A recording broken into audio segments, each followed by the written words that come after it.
Yan, magandang gabi po sa inyong lahat mga kapalerista. Medyo late kami ng 2 minutes ha. Yan, welcome po sa aming ika-25th episode ng Salamat PBBM. Grabe, napakabilis talaga ng panahon, kailan lang nagsisimula kami. Ngayon, nakaka-25 na tayo magkakasama na nagpapaliwanag ng mga magandang proyekto ng ating Pangulo. So ako po si Palerista TV at kasama ko to dalawang gwapo. Magandang gabi mga kayaya, mga ka-BBM. As usual, pakishare po ang aming podcast ngayong gabi para mas maraming kababayan natin ang makapakinig o malaman ang mga bagay-bagay tungkol sa ating Pangulong Bongbong Marcos at sa kanyang administrasyon. Magandang araw po sa inyo mga ka-coffee, ka-BBM na nakikinig. Nasaan man po kayong panig ng daigdig. Ayan, medyo mahina po yung aming internet kaya na-delay po kami ng bahagya. No? I-check po natin yung audio, yung quality. Comment nyo po dyan, share nyo dyan para magkaroon po tayo ng mga adjustments. Ganyan talaga pag live, may mga technical difficulties pero inaayos na po natin yan. Comment kayo dyan, nasaan po kayo, i-shoutout po natin yan, maya-maya lang. So yun mga ka-BBM, kung medyo maglag-lag kami, mag-loading, pasensya kasi medyo mahina po yung internet natin ngayon. Sa katunayan hanggang sa ngayon, inaayos pa rin po yung internet namin. So punta tayo rito sa isang topic namin. Ito Una po, agad. Unang topic natin yung sa flood sa Cebu. Flooding, alam naman natin, nagbaha dyan sa Cebu ng matindi.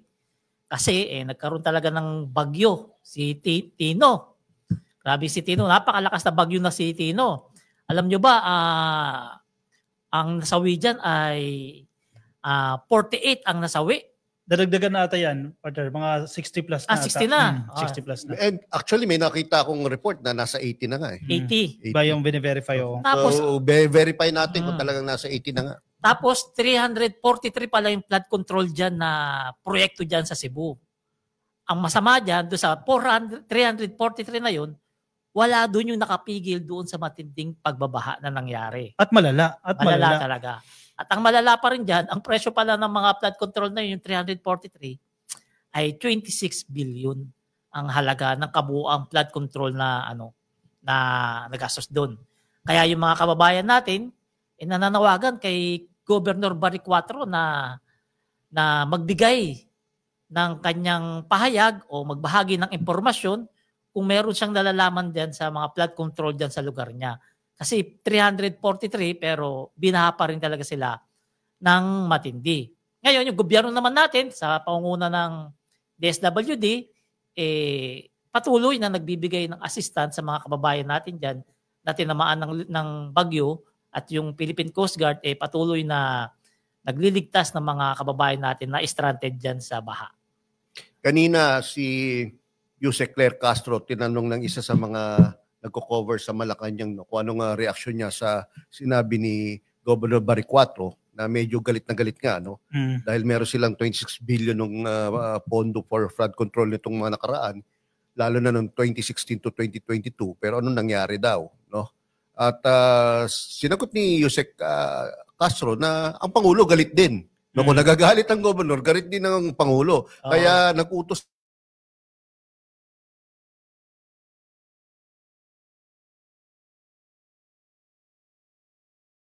projects dyan na terminate di ba? Yun ang pinupunto ng palasyo dyan Bakit may pondo kayo na ganyan kalaki, 36 billion yung total funds, hindi dapat ganyan katindi yung pinsala na nararanasan natin? Kasi babaha pa rin naman Kasi ang justification ng iba, kahit saan lugar naman binabaha Totoo yan. Ang problema, hindi ganyan kalala. Kasi kung maayos yung mga slow protection mo, mga flood control projects mo, hindi ganyan katindi yung pinsalang abutin. Gaya ng nangyari sa Cebu. Ka-coffee, ang problema, ang Pangulo ang palaging tinatamaan Ang Correct. current administration ang palaging tinatamaan. Kahit na itong mga proyektong to, karamihan ay nangyari from 2016 to 2022. 16 to 22? Yes. Ay, hindi kay BBM yun. Hindi nga. Digong time pa yan. Oo. 343 if I'm not mistaken. No? Panahon ni Digong, 2016 to 2022. Ganyan karaming flood control projects yan. So sana by this time, wala na dapat ganyang katinding pagbaha At saka ang laki naman ng pera ng nagastos dyan, 26 billion, tapos ganyang katindi yung baha dyan. Hindi ako magtataka 26 billion yan dahil ang total budget sa flood control ng panahon ni Digong ay umabot ng 1 trillion mahigit.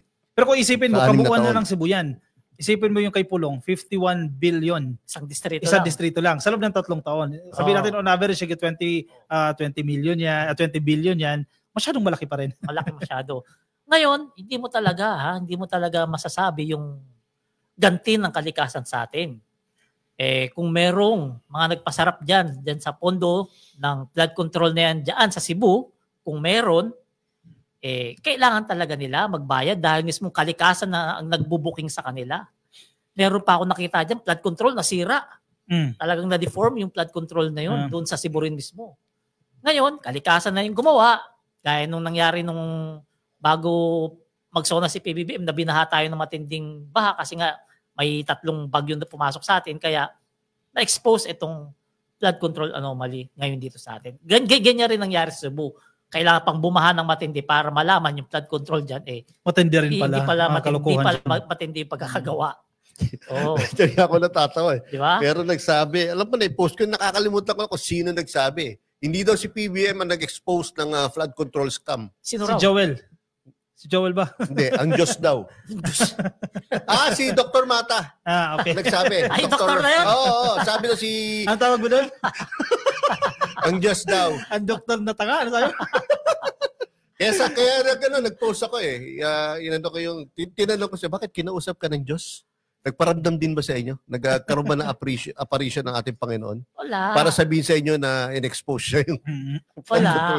Sinasabi pa nga nila ang punot dulo raw nito, ang tutumbukin daw ng investigasyon ng flood control si PBBM. Kasi siya raw talaga yung presidente, command responsibility niya daw lahat yan, siya daw dapat managot dyan. At saka siya raw talaga daw yung marami daw ninakaw dyan. Si PBBM yan, kung marami siyang ninakaw, bakit niya pa in-expose? Papahabak niya ba yung sarili niya? Kung matadali siya. Saka bakit hanggang ngayon walang makapagturo sa kanya?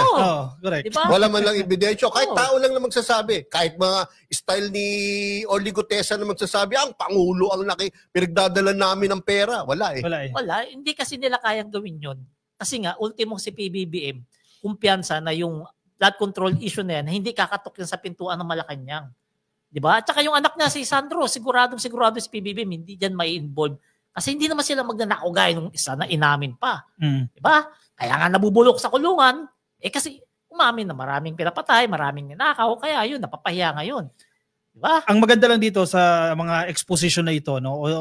Actually, masaklap ito para sa mga kababayan na tayo mahihirap, no? Dahil sa corruption na yan, ang pinaka nagsasuffer, yung mga pinaka mahihirap Yung mga mayayaman, makikita natin, mga subdivision, binabaha din naman, di ba? Tinatamaan din. Pero mabilis sila makakabangon kasi may pera sa bangko yan Oo. Pambili ng materyales para sa rehabilitation. Ang problema, yung mga mahihirap, magtatagal sila doon sa mga evacuation center. Ayun nga talaga. Kasi wala namang mga pera para magpatayo agad ng nasirang bahay, di ba?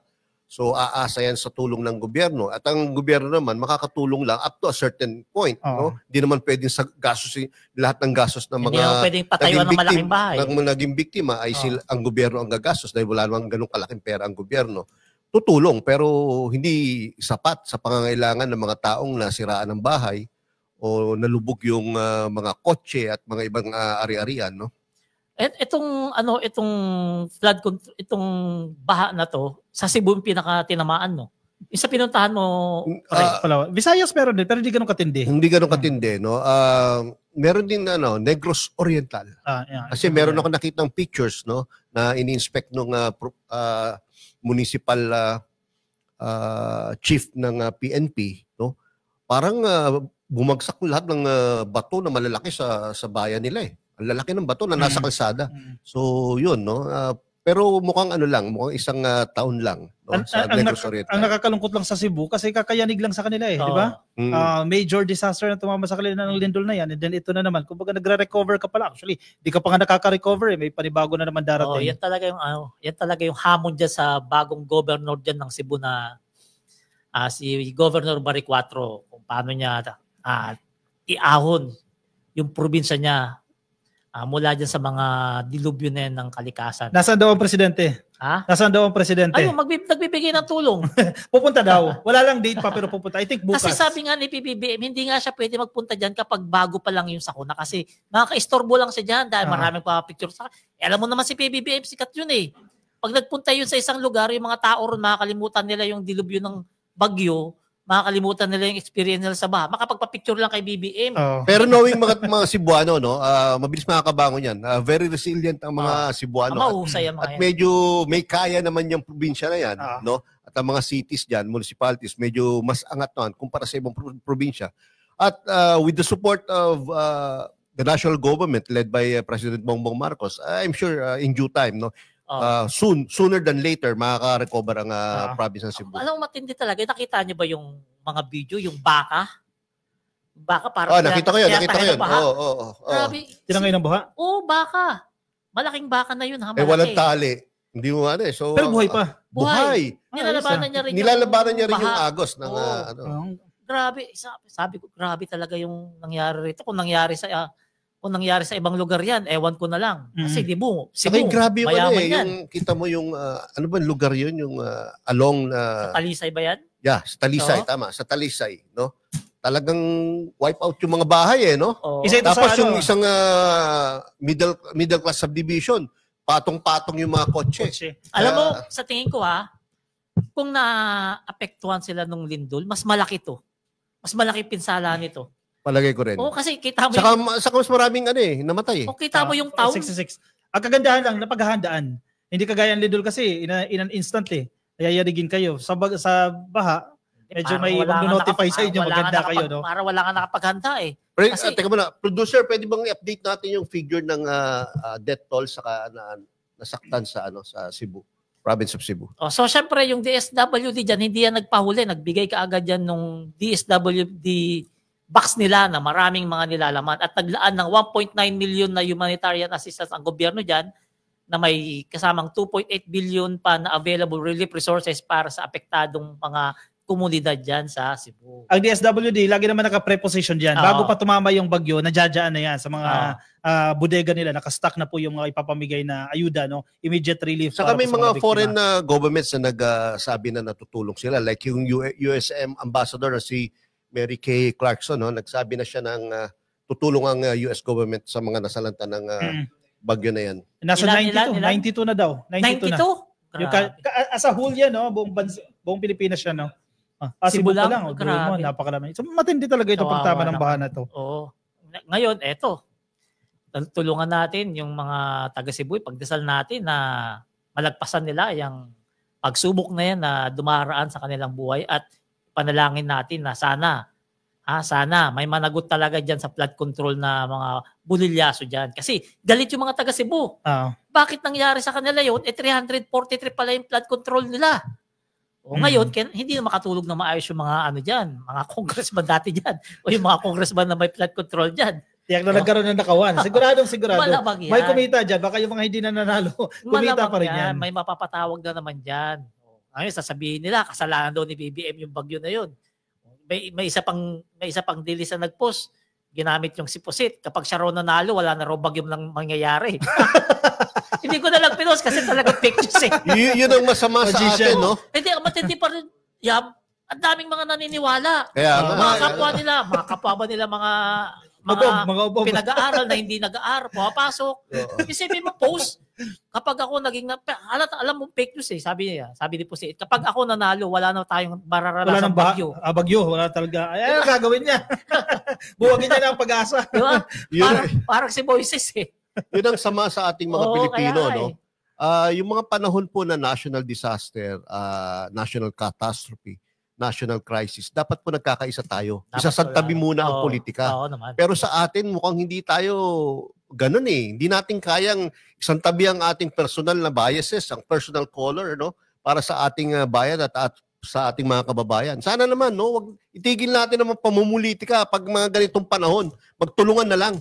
Babasa ko, Sigit ko lang, no? Ang sabi nila, hindi raw pupunta ang presidente sa Cebu dahil hindi naman daw kaalyado yan Di ba? Mga Duterte ang Cebu. Sabi ng palasyo, wala namang kulay na tinitingnan ng presidente. Hintay lang kayo dyan. Wala pang schedule pero pupunta po. Sigurado pupunta. Never naging ganyan si Pangulong Bongbong Marcos for the past 3 years. In fact, the whole career niya as a politician, hindi siya ganyan. Tsaka kahit sino ba naman siguro.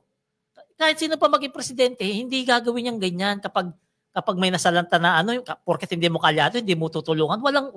Sa tingin ko, walang ganun naging presidente. Kahit si Digo Sipino, hindi naman siguro ganun yan. Tingin nyo. Never meron parang meron If you are, because you are a Romualdez. Pero ni Pino yan. Pero si PBBM, hindi ganun. Di ba? Kahit binoto mo siya o hindi, basta kailangan mo ng tulong ng gobyerno, pupuntahan ka niya at bibigyan ka ng tulong. Kahit nga sa pag-aalok ng posisyon ng gobyerno, kahit kalaban ka mula sa partidong kalaban ka, kung sa tingin niya makakatulong ka, you have the credentials, pwede ka naman i-appoint. Yan din naman sinasabi niya noon pa. Diba? Totoo yun. So yan mga kababayan, tulungan natin magdasal, ipagdasal natin yung mga kababayan natin dyan sa Cebu na makayanan nila yan. Malagpasan nila yan sa tulong ng pamahalaan. Sigurado naman makakaya nila yan. Kilala naman natin mga Cebuano, mga maalbilidad yung mga mga Cebuano na yan. Kasi may dugo rin tayong Cebu.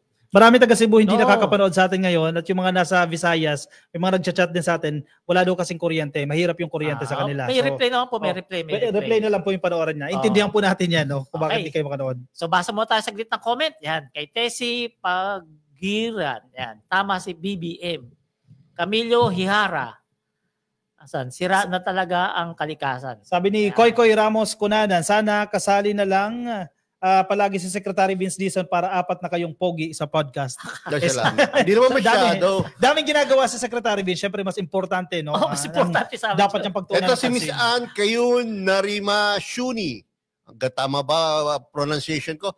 Tama, dapat matulungan, di dapat sakim gaya Sara napaka-sakim. Sabi ni Sal Debaisa, BBM so far is the best president. Ay tama po yan. Tama Nancy yan. Tama. Vancho.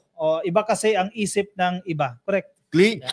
Klinya Carola, follower. Ay, yan. Sister-in-law kayo. Happy viewing po. At sa tatay ko lagi nanonood.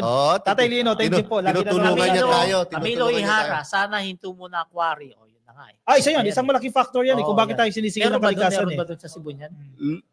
Lourdes Genovtan, hello mga idol. Shout out from Norway. God bless you all. Norway. Kaso may visa dyan, ma'am. May visa dyan, ma'am. Vel Fernandez, God loves PBBM. Hindi papabayaan ng Diyos ang Pangulo. Naman. So, usapang Diyos. Dito naman tayo sa pangalawang topic natin, ha? Nasagway mo yun, ha? Nasagway mo yun, ha? Alam niyo ba, mga ka-BBM, na yung Iglesia ni Cristo, magsasagawa pala ng kanilang malakihang rally sa November 17, 18-19, tama? Tama. Dapat yan ay sa EDSA. So, White Plains originally yan. Sa EDSA Shrine. Kaso, syempre, alam mo naman, kapag INC, mababa 2 milyon dyan o 1 milyon. Hindi daw, 300 daw per day. 300,000 per day. Isipin mo naman yun. Tapos yun, makakabara yan doon sa EDSA. Syempre, medyo nakapag-isip-isip siguro sila na makakasagabal talaga sila sa daloy na traffic at inilipat nila ng location. Rizal Park. Quirino Grandstand. Sa Luneta na. Quirino Grandstand. Doon sa dati. At kanina na-aprubahan na daw yung kanilang permit. Mas maganda naman talaga doon. Kahit 1 week sila ron, 1 month, walang problema. Di ba? Hindi, 3 araw lang daw. Basta wag lang palagpasin doon sa may Kalabaw. Di ba? Para makadaan yung mga pupunta ng pier. Pero napakarami kasi yan 300,000, pero 300,000 yan. Yung impact lang yan sa traffic. May mga nag-chat sa akin, no? Yung iba nga, iglesia pa, miyembro pa ng iglesia, hindi daw sila sasali dyan. Marami rin sa akin yan. Yung iba naman, nagsasabi sila, merong pinapahakot sila ng tao at may budget daw. Yan ang sinasabi lang naman sa akin, no? Informasyon. So, may rerentahan ng mga sasakyan, tapos kapag nagkataka ng tao, may mga budget na ibibigay. Usually kasi ng mga bus yan, no? Mga bus mula sa iba't ibang probinsya yung dumadalo dyan. Kakopya, hindi ko maintindihan kung bakit kailangan pang 3 araw. Kailangan ba ng 3 araw para maipahiwatig natin ang ating damdamin tungkol sa corruption sa Pilipinas? Hindi. Paano? Di ba? Kung yung pondong gagastusin doon, i-donate na lang yan sa mga biktima na Cebu. Naisip ko rin niya kanina. Diba? Tama. May sense pa may kakapuntahan pa. Tama yung sinabi itong si Kakopi at Niyayam na yung babudgetin dyan sa iglesia na 3 days rally ninyo, kung alam naman natin, talagang alagad kayo at tagasunod kayo ng ating Panginoon, baka pwede i-donate nyo na lang po doon sa Cebu na mas kailangan ng mga kababayan natin ng tulong doon sa Cebu kaysa gastusin dyan sa rally ninyo. Hindi ko sinasabing huwag kayo mag-rally. Sa kabilang naman, nagbibigay ng idea na baka sakali, mas gusto nyo mas makatulong. Kasi kung kikwentahin natin, 300,000, di ba? Sa isang araw lang yan, ha? Let's assume 150 pesos yung budget kada isang attend. Kasi pakakainin mo yan, almusal, tanghalian, hapunan, 45 million na agad yan. yung cost mo ng logistics, di ba? Sound system mo. Sa 150 pa lang yun, napakatipid na budget yan. 150 pa lang yun. Paano kung babayaran mo tagpa 500 yung mga pupunta dyan? Correct. Baka umabot ng billion sa pesos yung magagastos dyan. Masisave mo yan, itulong natin sa mga biktima. Doon tumutulong naman ang iglesia, nakikita ko yun, tumutulong naman yan. No? Baka ito yung perfect opportunity na mas makatulong tayo sa ating mga kababayan. At masahangaan pa kayo, hindi lang ng membro nyo na iglesia. Totoo yan. Masahangaan kayo ng lahat ng Pilipino. Kahit anong religion, basta pag ginawa nyo yan, yung gagastusin nyo dyan, itulong nyo na lang sa totoo lang, meron pa ba kayo maikokomento sa ginagawa ng ating Pangulo? Lahat na nga ng pwede niyang gawin, ginawa na no? Naghihintay na lang po tayo na may makulong. No? Gumugulong na ang hustisya, gumugulong ng filing ng mga kaso. Ano pang gusto nyo? Sipin nyo ha? Kung hindi may ibang motibo. Diba? Ayan ang sinasabi ng mga iba nating mga kababayan.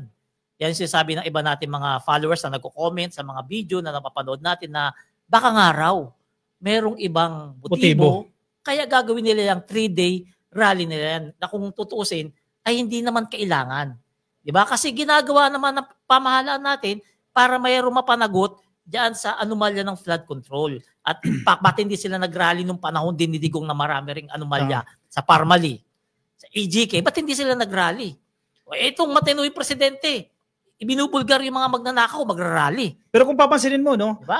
Ang Malacanang hindi kumikilos or walang move na nagsasabing itigil nyo yan. Diba? Kasi freedom of speech nyo yan, freedom of expression nyo, guaranteed pa rin po yan ang ating konstitusyon. Pero yun nga, sana, dahil may mga sakuna, may paparating pa na super typhoon, wag naman po sana maging super typhoon, i-reserve na pero yung resources. nagpahiwatig ng... may paparating pa. Pero nagpahiwatig si Pangulong Bongbong Marcos nung pagkagaling niya sa South Korea, di ba? Sa isang press con after yung event sa South Korea. Sinabi niya ang problema yung mga naghahasik ng gulo Ay, isa pa yan. Sabi niya, pupunta sa rally, may dalang Molotov bomb. So, ibig sabihin, katulad nangyari September 21, ibig sabihin, hindi talaga expression of freedom of expression ang gusto niyang mangyari, kundi gusto talaga maghasik ng gulo no, para mapabagsak ating gobyerno. Kaso hindi nga yan mangyayari. Hindi yan mangyayari kasi mas maraming Pilipino ang ayaw mawala sa PBBM sa pwesto. Aminin natin yan, konti na lang naman yung mga yan. Kaya nga, taas ng views natin Kasi konti na lang yung mga yan Kaya nga laki na sahod mo ngayon yan Dami views Totoo naman yun. Salamat po. Malaki, maliit. Malaki. Ikaw ba naman 55 to 65 million views kasi per nga, month? maraming BBM supporters, maraming... Anyway, na-distract tuloy ako sa sinabi ko. Hindi, ang problema kasi, although hindi naman talaga nila kayang pabagsakin ng gobyerno dahil walang dahilan talaga para mapabagsak ang gobyerno, no? At walang mga factors, no, na pwedeng magbigay sa kanila ng success sa kanilang mga plano, no? Ang mga nakakalungkot doon, meron pa ring masasaktan, meron pa ring madadamay. Correct. At kadalasan ang mga nadadamay yung mga mahihirap. Hindi naman yung mga mapepera, hindi naman yung mga nagpopondo ng mga rallies na yan na naapektuhan At the end of the day, katulad ng nangyari September 21, ang kawawa yung mga maliliit, no, yung mga pinangakuan ng 3,000. No? Para lang manggulo. Si Manong na nakulong pa, na nakasaksak. Walang kinalaman. Nagde-negosyo lang para lang pagtanggol yung sarili at sa kanyang negosyo na sinisira. At nakapatay tuloy. At the same time, distraction siya sa ekonomiya, distraction siya sa operations ng ating mga pulis. Remember, kapag may mga ganyang rally, may mga additional allowances din yan para sa mga pulis at sa mga rumiresponde dyan. May gastos. Yung gastos na yun, kung masisave lang natin yan, again, additional funds sana yan para sa relief operations. Maraming pamilya matutulungan, no, na biktima ng mga bagyo sa ng earthquake. So inuulit namin na hindi po bawal mag-rally. Yan, hindi po bawal kasi karapatan po natin yan sa katunayan. Binigyan na ng permit yan, di ba? Oo. Pero sana consider ninyo yung sinabi namin na yung gagastusin nyo dyan, baka pwede i-donate na lang sa Cebu. Pahangaan pa kayo ng buong Pilipinas. Kasi may time pa naman May time pa November 16 pa yan. Isa pa ang sinasabi rin kasi ng Iglesia ni Cristo, yung kanilang liham kay Joy Belmonte, kay Mayor Joy, ang ipapanawagan nila transparency and accountability. Yung transparency na yan yung isinusulong ng gobyerno ni PBBM. Ginagawa na po ng gobyerno yan. So ito, more of reinforcement itong gagawin nila. Pero sana makonsider ninyo yung sitwasyon, may paparating pa na malakas na bagyo, baka pwede nyong i-delay yan kasi long overdue na raw ito Supposedly, last months pa nila gagawin daw yan. Nakaredy na raw dyan. Dumating yung bagyo sa araw ng nila, O, di nagkabulilyaso pa, nagka-problema pa sila. Sayang pa yung pondo nila. Diba? Exactly. Punta na nga tayo rito kay Panfilo Lacson na senator na pinakamagaling sa ngayon. Yan, eto, paborito natin to eh. Bumalik ito si Senator Panfilo Lacson bilang Blue Ribbon. Babalik. Pero hindi pa official, pero siya na. But siya na yan. Siya na yan. Yan, babalik. Sabihin natin, bumalik Lunes. na. Si Senator Panfilo Lacson bilang Blue Ribbon Committee. Kaya siya napabalik dyan kasi walang gustong tumanggap kasi mahirap yung responsibilidad niyan. Hindi pwede dyan yung pa-artista na hindi marunong magbasa-basa, kundi script lang kayang basahin, hindi pwede dyan. Saka palirista siya lang yung medyo may kredibilidad. Oo. Dahil tandaan natin, Totoo. ang kredibilidad, ang trust rating ng Senado ngayon ay bagsak talaga. At hindi lalo pwede dyan yung Director. director na magaling gumawa ng script na nalalaglagan kapag yumuko. Lalo Nalaglag, palirista, lalo yung trapo sa pinaka-trapo. Oo, kaya nga, di ba? Kilala Nakamig ba natin siya? yun. Nakamig ba si Marcoleta? Hindi ko, siya ba nabanggit ko? Hindi naman ha. Ay, wala ako lang. Wala akong binanggit na pangalan ha. Sabi ko nalalaglag pag yumuko. Wala ata akong camera, si Rata. Yun, ayos na. So, wala tuloy ako sa ano. So yan, babalik na kasi Panfilo Lacson sa Lunes, kung di ako nagkakamali, may hearing sila at merong papasabugin na bagong witness na talagang magbabaliktad ng kapalaran ng iba dyan. Ito si Mystery. Oo. Si Mystery Witness, no? Ako sa tingin ko dyan, yung isa yun eh. Sino yan? Yung isa doon na talagang hindi na kasi pa pwede sabihin eh. Tingin ko talaga dyan, may babaliktad talaga na kapalaran dyan na senador dyan. Doon sa pasabog na witness na sinasabi ni Senator Panfilo Lacson. Alam mo, Meron daw meron daw mga records, may mga ledgers daw na ipapakita eh. meron nga raw. Sino kaya yan, no? Oo. yun Pangalanan mo na nga yan. Ang tingin ko dyan is either a congressman or DPWH official. Pili ko congressman na Either. Committee on Appropriations, member ng Committee on Appropriations. Posible. Pumasok din sa isip ko yan. Akala ko kasi Zizaldi ko eh. Pero mukhang malabo-labo eh. Kasi narinig ko yan eh. Nakausap na lang ni Lacson, yung tao na yan. And kung makukumbinsi siya na ipipresenta niya yung kanyang sarili, talagang mga bombshell talaga, pasabog yung sasabihin niya eh. Ako, maraming So okay na yun, kaysa naman si Orly Gutesa ang magkapir na naman dyan, no? At bolahin na naman ang taong bayan. Sa tingin nyo, nasa na kaya yung bugok na yun? Nasa na yun? Nagtatago na dahil hindi naman pakita yung mukha niya sa sobrang kahihiyan eh. At ano masakla pa, baka makulong pa eh. Kulong talaga yan. Pinapa-investigahan na yung mga pamimeke dyan sa affidavit eh. Kulong talaga yan. Isipin mo ha. Isipin mo. Sa vlog ni Attorney Claire, ni Yussi Claire, nabanggit doon na si Mike Defensor, tinulungan pala nila ni Senator Marcoleta na gumawa ng draft ng affidavit si Gutesa. At pagkatapos, sinabihan pa daw ni Senator Marcoleta na, tapos na yan, ipanotary mo na. Ngayon, wala silang mahanapan na notary, naghanap sa Google. Doon sila naghanap sa Google. Basta magpapanotary, ang matindi pa dyan, baka doon sa kanto-kanto ng Buendia ng McDonald's may nagdonotary doon. Doon lang, yung kariton lang na tinutulak. Punta ka dyan sa may Buendia, sa may Chino Roses Buendia, may McDo dyan. May nagdonotary dyan. Yan yung baka 100 eh. Hindi ko sasabing peke yun ha. 150. Baka ganun lang na tinutulak-tulak lang na kariton. Ipinagtatanggol nga ni Marcoleta yung si Gutesa. Tatandaan niyo. Siyempre, mapapahiya siya. Mabait daw si Gutesa. At wala raw kakayahan si Gutesa na gawin yan. Kasi ordinaryong tao lang yan. Hindi yan ordinaryong tao. Oo naman. Una, sundalo yan eh. Minamalit mo masyado yung mga sundalo. Pangalawa, hindi lang naman si Gutesa yung gumawa niyan eh. Grupo kayo eh. Di ba? Kung nagdududa kayo na kayang mameke ng mga affidavit at ng notaryo, posible hindi kaya ni Gutesa yan. Pero nandiyan yung mga sumusuporta, mga senador. Di ba? Mga kaayado ninyo. Sablay na yung istorya niya eh. Kasi tinanong siya directly kung siya daw nagpanotaryo ng kanyang affidavit. Sinagot niya, oo eh. Tapos dininay ng attorney na nagnotaryo dun sa nakalagay dun sa affidavit. Ang matindi pa diyan, pinagtatawanan ngayon etong si Senator Marcoleta ng mga Pilipino. Kasi paano nga na raw maidadawit si Martin Romualdez, paano may papakulong kung wala na, yung testigo nila. Kaya nga. Ayaw nang lumabas. By the way, base sa mga narinig ko sa mga abogado, may pananagutan din si former Congressman Mike Defensor saka si Senator Rodante Marcoleta sa nangyari na yan. At lalo na kung alam nila na talagang may problema yung affidavit at may mga kasinungalingan doon sa affidavit. Tapos i-insist pa nila, no? Talagang walang Kasi kasalanan. magtataka ka rin di ba? Kilala naman natin si Marcoleta na madaldal talaga to Kung totoo yung witness si Gutesa, kung totoo walang focus-focus doon, ay pipilit niya para lang makulong si Romualdez. Papakalkal niya yan, papahanap niya. Papapipilit niya, lumabas ka, kailangan makulong si Romualdez. Kaso wala Diba? Kasi nga, bulilyaso yung script Grabe nila. rin itong mga politiko to kung magsunungaling, no? Talagang titignan ka pa diretso sa mata Akala mo totoo nagsasabi Akala mo na totoo, totoo mga nagsasabi na totoo, no? Koto mo. Pare, gagawin mo. Hindi ko ito, ganunin ko lang yun. Tatanggalin mo yan, no? Grabe ka talaga palarista. Wala ko sinasabi Isa pa. Kasi Joe, baka tawa ka lang, may pinapangalanan ako Wala siyang pinapangalanan. Sinabi ko nga yung mga politiko, pag ako di ba? tinila sa batang, iagat ko lang yun, wala mo sasabi, buhok Si Robin Padilla, bagong gupit. di ba?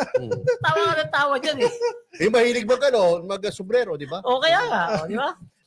Isa pa. Galit na galit siya ngayon kay Ping Lacson. Kasi pag naging Senate Blue Ribbon Committee Chair na yan, at mukhang yan na nga po ang mangyayari. Yan talaga, yan. Yung mga CCTV footage, actually, nasilip na ata Kasi doon sa CCTV footage, makikita kung sino yung mga kinausap ni Gutesa.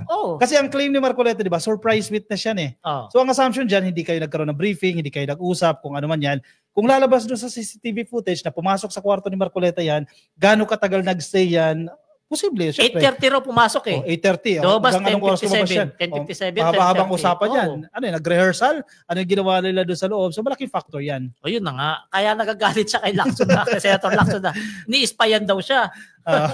Hindi siya ni-spyan. Nagkataon lang. Siya yung nakita doon sa CCTV. Di ba kung wala naman tinatago, kahit makita pa yung mukha mo dyan sa CCTV, di ba? Wala talaga tinatago kung walang ginawang script dyan, kung walang ginawang kabulas to ganyan. Kahit makita pa kapag naliligo sa banyo CCTV, walang problema yun. Saka kung totoo sinasabi mo, kahit balibalik ta rin pa ang tanong, paulit-ulit pa ang tanong, no? Magiging consistent ka pa rin sa mga sagot mo. Naman. Etong si Gutesa talagang sablay talaga. Hindi, consistent din yung mali. Tinuturuan ni Marcoleta. Yung mismo script. Lumaktaw ka na naman Nakalimutan mo, ito tuldok, ito koma Kaya, kaya doon ka na, basahin mo na na script. Ako na nga dyan, tanga-tanga mo Mas kabisado pa ni Marcoleta yung script. Di ba? Doon pa lang yung mga abogado pinagtatawanan na silang dalawa Saka ka naman nakita, mas kabisado dyan pa yun. Mas kabisado pa nung hindi gumawa ng affidavit kesa sa gumawa, di ba? At saka may sinasabi si Senator Panfilo Lacson doon sa may mga maleta na ano ba yung pinakamahal na brand ng maleta? Rimowa. Mahal yun. Paro yung ginamit. 10,000. 48 pieces na Rimowa. Grabe. Ang presyo yata 125,000 isa. 100 plus. O kung lalagyan mo lang ng pera, bakit bibili ka pa ng maleta na halagang 125 pataas na bibigay mo naman lang yun doon sa Saka yung hindi nila nakikita, katulad ko pare, trabaho ko dati, sa kunyari, trabaho namin, magbibilang ng pera, mag-empake ng pera, Kahit yung sa mga bangko, alam to. Kapag meron kang empake na ganyang kalaking pera, kunyari 2 billion mahigit, kukuha ka ng mga lalagyan na pare-pareho. Like, di ba? Kunyari box, pare-pareho. Para mas madaling mag-account ng pera. Ngayon, kunyari sa isang box, assuming sinasabi niya 48 million na isang box.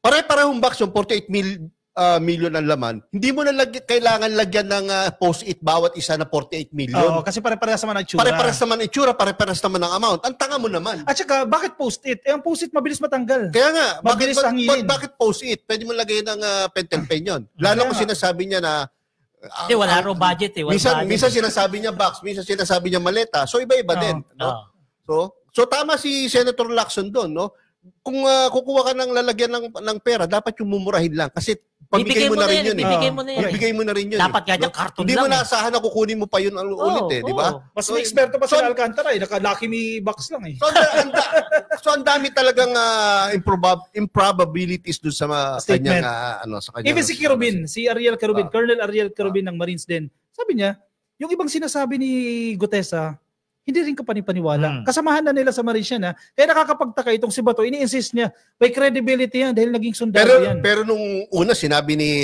Colonel Kerubin, na medyo kamag-anak namin na malayo yan, sinabi niya na hanga at proud siya kay Oo. Gutesa. No? Pero ngayon, iba na ang sinasabi niya. Hindi, Kumakain na. napapahiya siya pag pinanindigan Kasi, niya yun. totoo, yan yung mapahiya sinabi siya. niya. Yan yung sinabi niya ata kay, kay kung sino ba nag-interview sa kanya, sa bilyonaryo.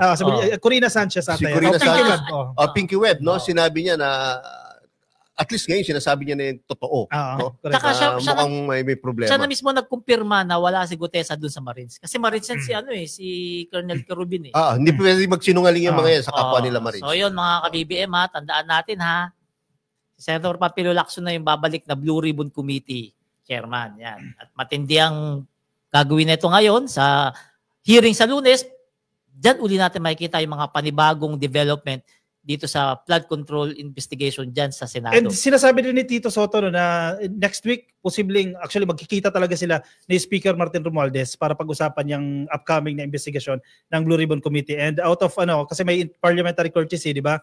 Iniimbitahan din kasi nila si dating Speaker Martin Romualdez, idadaan nila yan kay Speaker Boje D. Na kay nasa leadership naman ng HOR yan, kung i-allow nila yung presence ni Representative Martin Romualdez.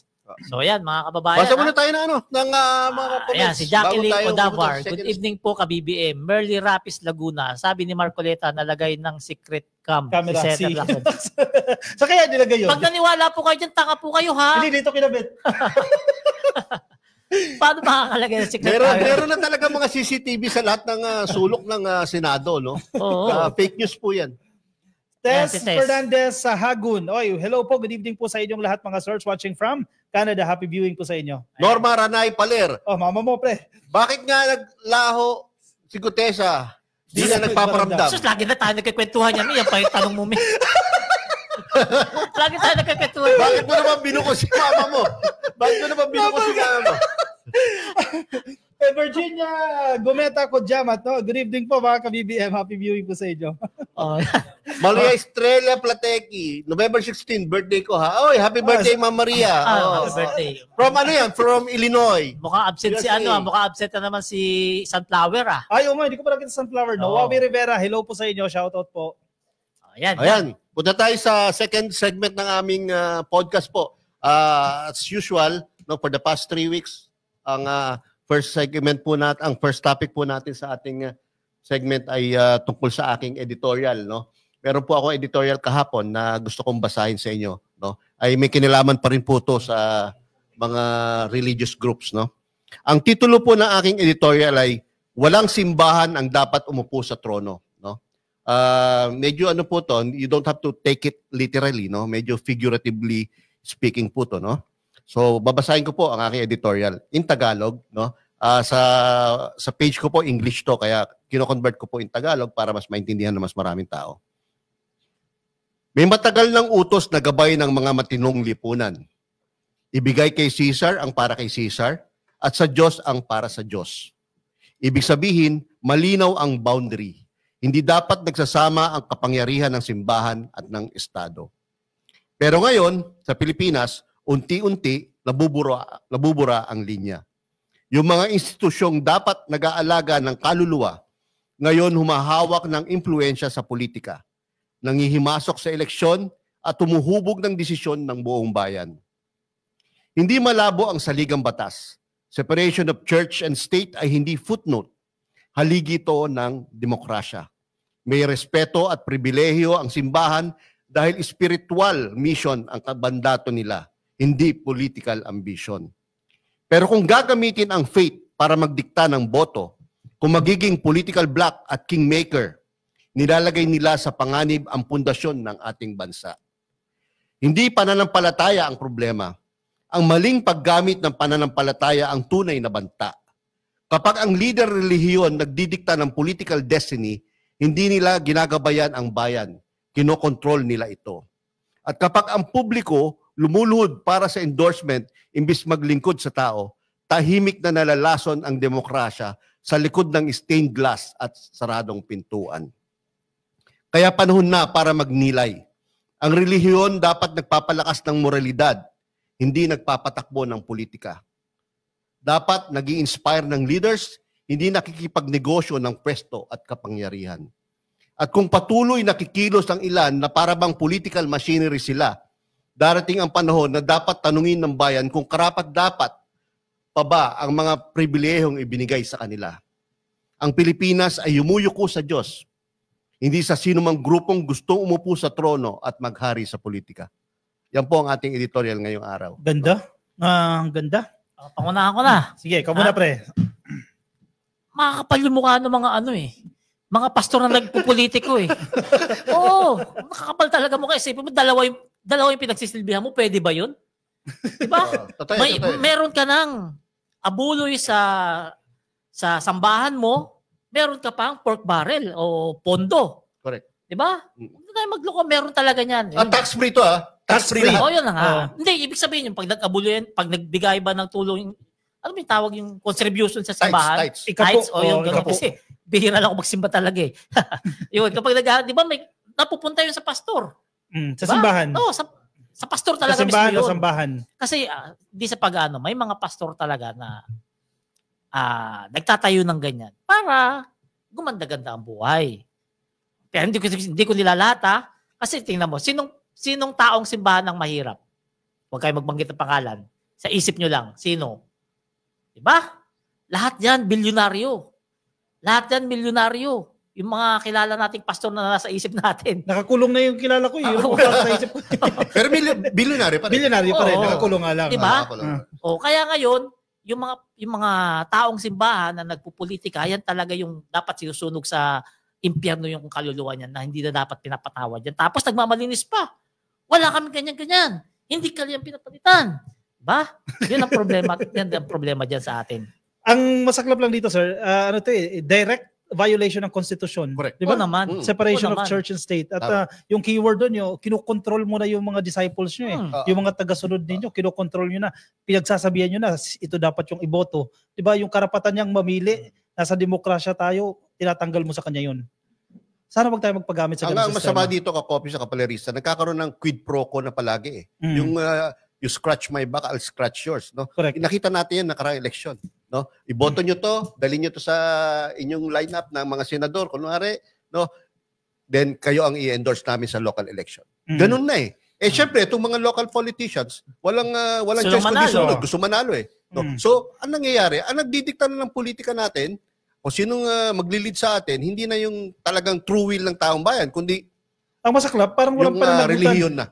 Walang pananagutan itong sektor na to. Paano kung yung binoto ninyo, in-endorse na yung politiko nagnakaw, asan yung pananagutan? Totoo yan, nangyayari yan. Ako sampulan ko na kayo, dun sa barangay namin, daddy ko kasi ron politiko dati.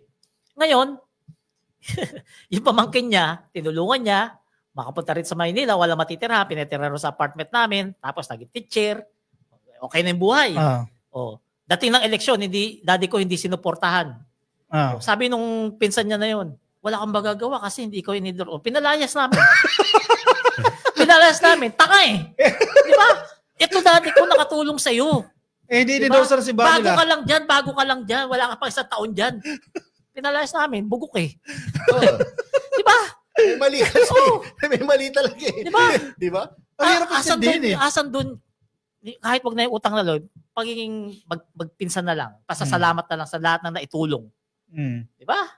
Lalo ka ang mabigat doon, kasi katulad ngayon, marami sa ating mga followers, no, na miyembro ng isang religious organization. Ayaw nila. Nagpa-private message sa atin. Ayaw nila yung ginagawa ng kanilang mga religious leaders. Hindi na sila sumasang-ayon. Yung iba nga nagsasabi sa akin, gusto nang umalis sa kanilang relihiyon dahil sa hindi na tama daw yung nangyayari. Actually, may resistance. May resistance mula mismo sa mga miyembro. Yun nga lang, ewan ko ba't biglang namamatay yung resistance, yung pagtutol ng mga miyembro, biglang nakukulong, hindi na ilalabas yung resistance na yan. Yan, dapat magkilos protesta kayo against that style. Diba? Hindi pwede yan doon.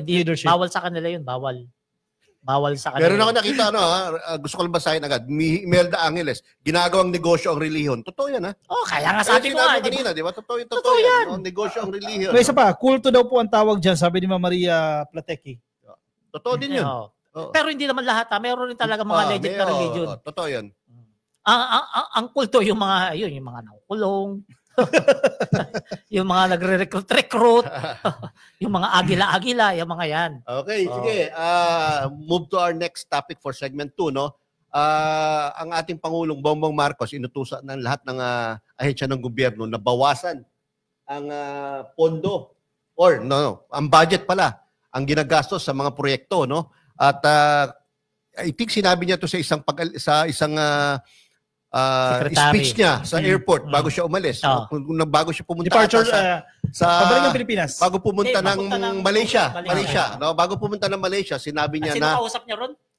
yung mga sekretary niya at sila si Secretary Vince Dizon na bawasan ng 50% ang mga materials na ginagamit, yung halaga ng materials na ginagamit sa mga projects, no? Kasi napansin ng Pangulo, no, at sa report na rin ni Secretary Vince Dizon na overpriced yung mga materials, no? Ibig sabihin yung bill of materials, di ba? Andiyan nakalagay lahat ng mga materials, overpriced. Yun ang nakita nila. Like yung mga asphalt, yung mga semento, yung mga sand, no? Lahat yan, mga bakal, no? Lahat overpriced. Kaya kung magagawang mai-reduce yan by at least 50%, malaki ang masasave ng gobyerno. Pinakagan yung kalahati. Yes, ang target ni Sec Vince Dizon is around 30 to 60 billion ang matitipid for next year.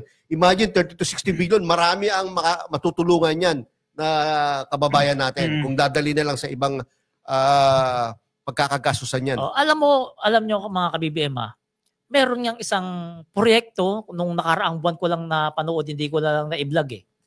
Isipin mo, bumili ng 1,000 sako ng semento, doble yung presyo. Pagpalagay, magkano ba semento ngayon? Parang 250. 200 plus. 200 o 400 yung presyo. Pagpalagay mo, 500 na para walang butal. Tapos, 100,000 na sako. Dami nun. Magkano kinita doon? Tiba. Iyan siguro, yung isang dahilan, kaya ginawa ni PBBM yan, na kalahatiin na lang yung presyo. Kasi, actually, may nakausap ako mula opisyal sa DPWH, na wag natin pangalanan yan. Ang pinupunteriya niya, may malaking pagkukulang sa leadership ng DPWH. Kasi yung listahan na yan ng mga... Pero hindi kay Dizon yan. Hindi, parang digong. Actually, bago si Secretary Vince, kasi centralized eh. Kung ano yung presyo ng Metro Manila, yun din ang presyo sa Mindanao, di ba?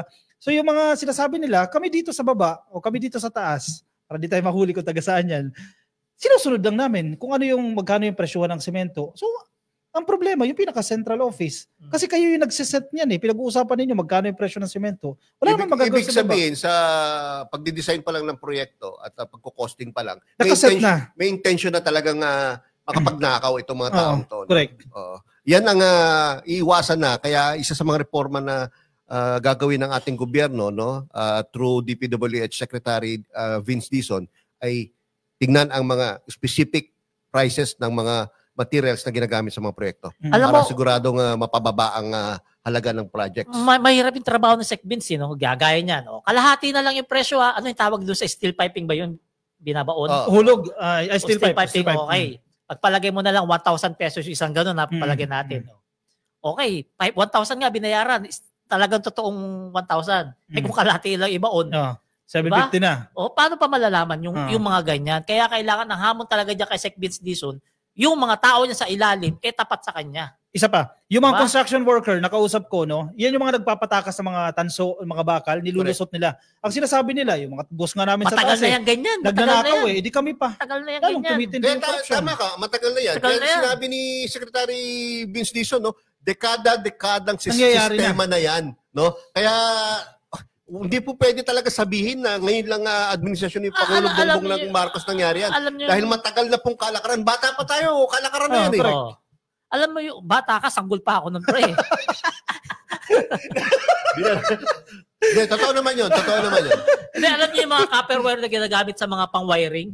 Yung tanso yung lagayan niya. Box na may butas sa gitna. Yun yung paboritong ninanakaw. Isikwat kasi madaling. Tsaka mabilis ibenta yun eh. Mahal yung bentahan ng ganun. 250 per kilo nun eh. Yan ang dapat na trabahoin talaga ng Sec Vince. Paano niya ma-avoid yan? Dapat loyal yung mga tao sa ilalim. Alam niyo ba kung magkakatotoo sinasabi ni Secretary Vince Dizon? No? 1,600 kilometers na konkretong kalsada ang pwedeng gawin. Yung matitipid. Tapos 1,600 kilometers. Napakahaba niyan. Kalsada at 1,000 kilometers na dagdag na asphalt road. Pag asphalt overlay. Manila Bicol, ilang kilometro ba? Manila to Bicol siguro mga 500 to 600. Tatlong ganun. Kilometers lang tatlong ganun, di ba? Oo, totoo tatlong ganun. Isipin mo At kapag nagawa yung Bicol Road na yan, talagang Quezon to Bicol Road na yan. Na maganda na, no? Napakaganda na, talagang maganda na. Dahil ilang dekada Ano ba yun? lang Ano ba yun? hindi magawa-gawa. Yung kalsada yan, doon? Lagi sila eh. Oo. Lagi binabakbak. Di ba? Nagpunta tayo nung, Hindi, may ginagawa ng ano dyan, na flyover saan? Di ba sa Lopez Quezon ba yun? Flyover? Oo, may flyover na dyan. Sino ba nakapunta Hindi na pa ako flyover sa nakadaan inyo? dyan. Baka ginagawa Di na. ba may flyover na hindi matapos-tapos hanggang ngayon? Hindi, palerista, nung nagpunta ako dyan, after Yung alyansa, daanan mo yun. After about 2 decades, nakapunta ulit ako dyan sa Bicol area na yan. No? At from Quezon to Bicol, talagang may susumpa mo. Lalo na nagdala ako ng sarili kong sasakyan. May susumpa mo talaga. Lalong-lalo sa Atimonan. Binabakbak pa rin kasi iba eh. Sus, parang pinakyaw nila lahat ng lubak dyan eh. At ang isang maganda pa rito, no, ang sinasabi ng presidente, hindi lang sa mga projects ng DPWH. Isasama na po yung iba pang projects ng gobyerno. Halimbawa, mga irrigation. Yan, malaking ano din yan. Farm to market roads. Yan, mga ospital. Correct. Kasama din yan na pinapareduce yung cost. At ang strategy dito ni PBBM, no, yung nasave mo dyan sa mga infrastructure projects na yan, ilalagay mo doon sa socio-economic services. Ito yung sa health, sa education. So, maraming nakikinabang. Di ba? Bakit hindi na naman nagawa ng kabila? Yung iba yan. Bakit si PBBM na nakagawa niyan? Nakafocus sa Chugi eh. Tukhang. Diba? Kasi akala nila ang leadership, ang management ng Pilipinas tukhang lang. So, ibig sabihin, bababa na yung gastos ng gobyerno sa mga proyekto. Kasi kalahati na yung presyo eh. Correct. Di ba? At yung matitipid, ibibigay doon sa mas mga nangangailangan na mga proyekto para ikaunlad ng buhay ng mga kababayan Pero, natin. Kakopi, merong dyan, may mga nagkokomentong mga analyst tungkol yan, mga political scientists tungkol dyan sa tokhang-tokhang focus na yan. Kasi kaya daw ginawa mag-focus sa mga tokhang-tokhang para hindi mapansin yung mga pagnanakaw. Pwede rin. Hindi rin. Umami naman siya eh. Front lang, no? Front lang. Alam mo, napakalayo niya talaga. Bakit? Parang totoo naman eh. Kasi masyado tayong for 6 years, puro tokhang patayan ng pinag-uusapan, no? At hindi nagkaroon ng focus sa corruption, no? Even yung media, nabiktima rin yung media dyan eh. Di ba? Nadala nila yung media. Dito kayo, concentrate kayo. Samantalang ang sabi nun, no? Just a whiff of corruption. Whiff lang. Ibig sabihin, parang maanuhan ka lang ng ano bang whiff sa Tagalog? Yung kahit whiff cream. Hindi, kahit mahanginan ka. Parang ganun eh. Parang mahanginan lang. Mahagip. Tama. Mahagip ka lang ng corruption yung ginagawa mo bilang government official, no? Tatanggalin ka na. O kaya, kakasuhan ka na. Awa ng Diyos, sa loob ng 6 na taon, walang naipakulong. Wala talaga. Alam mo, nauto talaga yung mga, ako hindi ko naman kasi binoto yan eh. Nauto talaga, marami talagang nabudol yung dating presidente na yun. Totoo. Marami. Kaya kinukumpara siya ngayon kay PBBM, sabi napakalayo. Yung dating presidente, kukulang ni BBM, nagupit pa ng nail cutter. Ganon katindi. Palirista ka, Kopi. Speaking of budol, yung mga nang budol na to, no? Either nung past administration or current administration ay sasampahan na daw ng kaso ni Ombudsman Boying Rimulya by November 11. Target. Bilis Sa korte na yan. Sa korte na isasampa. Sa Sandigan Bayan talaga sa yan. RTC. Depende. Kung private individual sa RTC. Yan ay magpapakulong. Diyan na yung may makukulong na. Tama. Kasi ganito yung proseso. Liwanagin uli natin. Sige, Atty. Chua na. Atty. Chua. Chua Jr. Anyway, ganito ang proseso, no? Ipapaliwanag ulit sa ating mga kababayan. Nagsampa po ng reklamo o kaso sila Secretary Vince Dizon at ang ICI sa Ombudsman, di ba? Pagdating sa Ombudsman, imbisigahan ng Ombudsman 'yan, no? Kapag meron nakitang probable cause, no, or certainty of conviction na ebidensya ang Ombudsman, no, isasampa na nila 'yan sa Sandigan Bayan. Kapag naisampa sa Sandigan Bayan, ang Sandigan Bayan o kaya ang RTC na ang mag-i-issue ng warrant of arrest. Kaya mukhang tatama si Secretary Vince Dizon na bago magpasko ay magkakaroon ng mga arrest. So, ibig sabihin yan, habang dinidinig sa Sandigan Bayan yung kaso nila, kulong sila. Kapag non-bailable. Itong mga kaso na to, plunder, non-bailable. Assuming hindi gagamitin ni Boying Rimulya ang plunder, kundi ang Kasi narinig ko rin siya sinasabi, medyo mahirap patunayan ng plunder, kaya malversation ang mga gagamitin, no? Meron ding ano yan, non-bailable offense yan. So, Kaya iba, mag-abroad na talaga yan eh. Kaso bawal sila, di ba? bawal na Naka-lookout bulletin. Karamihan naka-lookout bulletin yan sila. Hindi, kapag may kaso na, hindi na lang lookout bulletin yun. May mapapalitan ng whole departure order na yun. No? Kapag may kaso na sa korte. Nako, malapit-lapit na pala. Masira ang Pasko ng mga sangkot dyan sa flood control na yan. Marami-rami daw yan. Parang ano yan, 30 cases daw po. 30? Mahigit 30 na kaso po ang sa DPWH ito. Ang kasalukuyang nasa preliminary investigation pa. Kaugnay sa mga irregularities. At inaasahan ni Secretary Vince Dizon na abot ng mga 50 to 60 na tao ang may issuehan ng warrants of arrest. Kaya ang hiling ng karamihan natin, Pangulong Bongbong Marcos, kung alam naman namin na napapanood mo itong podcast namin. Ang hiling ng karamihan, pagbigyan mo yung mga kababayan natin, kahit senador man lang. Isang senador lang. Oo, tapos Huwag na isahin. Dalawa na. next year na yung next year 4 kaagad next year. Kahit ngayong taon, kahit isa lang, next year 4 kaagad. O kahit congressman. Senador na kaagad para makita natin yung yabang nila. Pero mga kababayan ito po, ang ginagawa kasi ng ICI saka ng DPWH, no? And even NBI, kasi kasali rin yan lahat. No? Lahat na po yan kasi pwede magkaso talaga o mag-file ng kaso. No? Kung ano yung meron na silang ebidensya na palagay nilang mananalo ang kaso, inuuna na yun.